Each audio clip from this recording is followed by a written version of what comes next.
So today we're going to be working on an old classic, the Chicago Opener. But I kind of changed it up a little bit. So let's go ahead and take a look at how we're going to go ahead and do this. So first card, the Six of Clubs. So the way we're marketing that is that that's your card, your selection. Now, as a magician, I might cheat. So I'm going to make it easier for me to find your card by making it my favorite color, just like my shirt here. And of course, that's going to be your card. Now, how do we up the ante? Well, we up the ante by having another selection. But this time it's going to be my card. So let's see if we can have another card selected. And today that card is going to be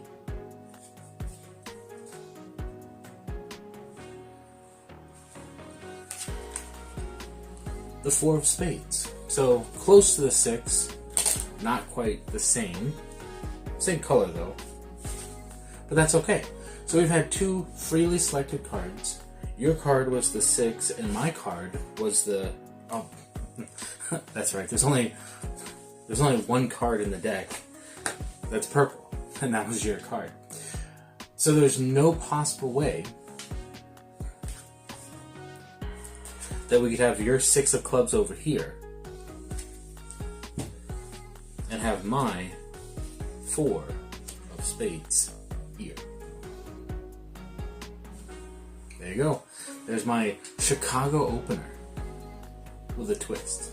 Hope you enjoy. Well, hello there. Thank you for joining us for the expanded version of the wonderful Red Hot Momma and some ideas where you can take it. And I don't want to take up too much of your time, so if you want to, you can go ahead and check out this link for the double pack of the red and blue cards so you can get started with this today. Of course, if you have two decks laying around with different color, go ahead and practice along with me. So what we're going to start with here, if you like to fidget, if not, then don't worry about it. But if you like to fidget, just go ahead and start with an overhand shuffle with the deck upside down. This is going to do a couple of different things.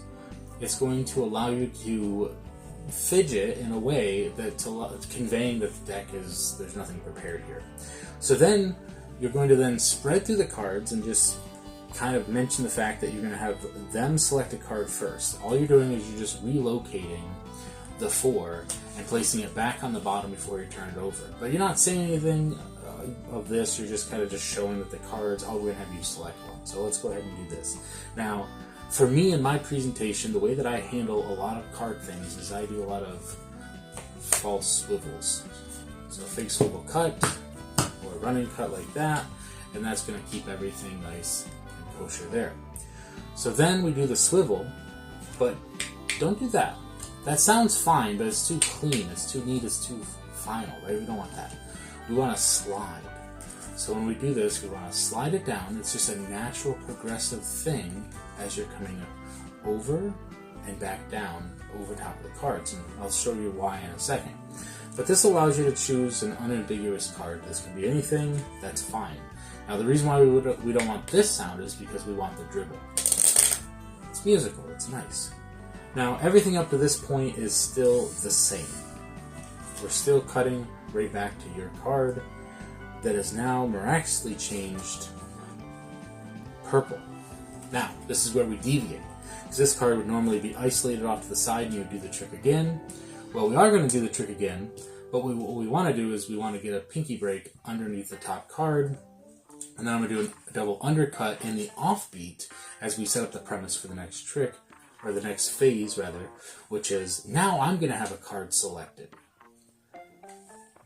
And that's basically what you say. You're going to go ahead and you're going to get a pull down under the bottom two cards, and then you're going to execute your swivel again, pass over, drop those two cards, then do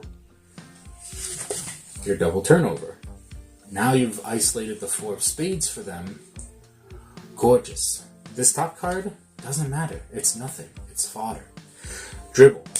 Keeping everything as similar as possible, same motion, so that they think that you're doing the same steps again as you come back around to their purple card.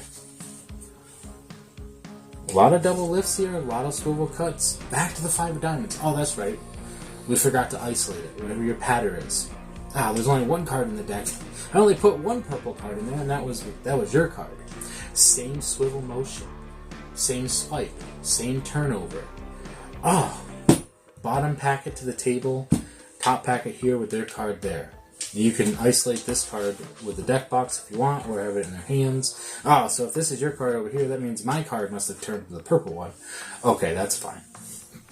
Perfect. You're set up. What do you set up for, you might ask? You can get rid of the purple card. You're done with it. You simply have this card here.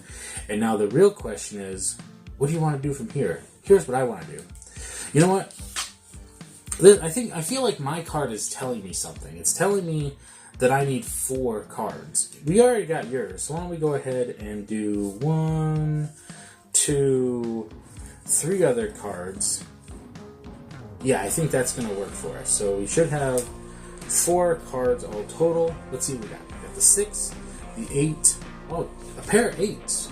Oh, and then we've got the 5 of diamonds. That was your card, right? So I wonder what that's telling us about the 4 over here. Ah, that's what it's telling us. It's saying that we gotta turn all these cards into the 4 aces. Hacha. So there's a little bit of a kicker ending for that Red Hot Momma, bringing the 4 aces to the table, and it gets you prepared for the next step. You could, because this is all set up, here's the important part of this. The deck never changes order, except for that bottom packet if we do that shuffle like this. The top packet stays the same, and I just loaded the aces on there.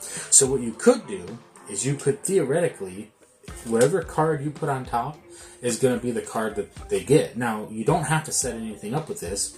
You could just put this card in the deck and shuffle it however you want, as long as you don't put it on the top for them to see the purple card, and then never spread through the cards like this. Always spread through the cards face up, so that you can find that card and just control it back to the bottom.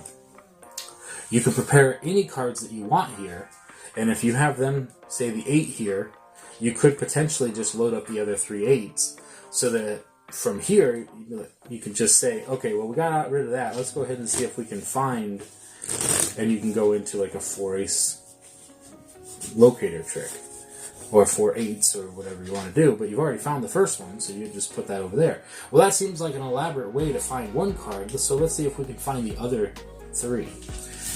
However setup you want to do.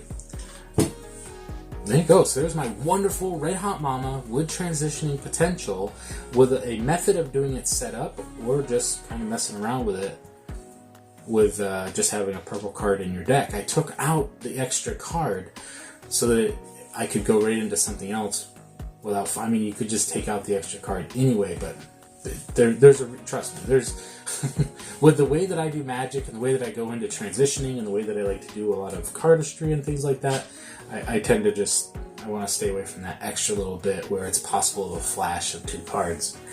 Now, the reason why I have it set up like this with the wonderful Red Hot Momma in this deck is because they have a second choice. I can present to them 2 different decks of cards, and they can choose which one they want, and there's a kicker ending for both. So they get a free choice right from the beginning. Or do they? So I really appreciate you coming to join me today for this expanded version of the wonderful Red Hot Momma. This is my first Magic Theory video that I've done in quite some time. I really appreciate it. Don't forget to check out that tag up here if you need some bicycle cards.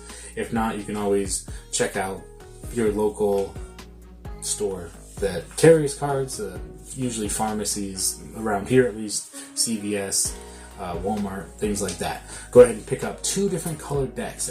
Or I would recommend picking up 1 standard bike deck and a pinochle deck, because the pinochle deck is going to be your God mode, right? That's what I call it. It's the ultimate utility that's not a utility, because it comes with 2 blank cards as well as 2 copies of all of the court cards. You just strip the deck for torn and restored effects, for twisting the ace effects, for extra court cards, you name it, you've got it. So go ahead and check those out, and I really do appreciate you guys coming along for the journey, for this rendition of the wonderful Red Hot Momma. Thank you, and we'll see you next time.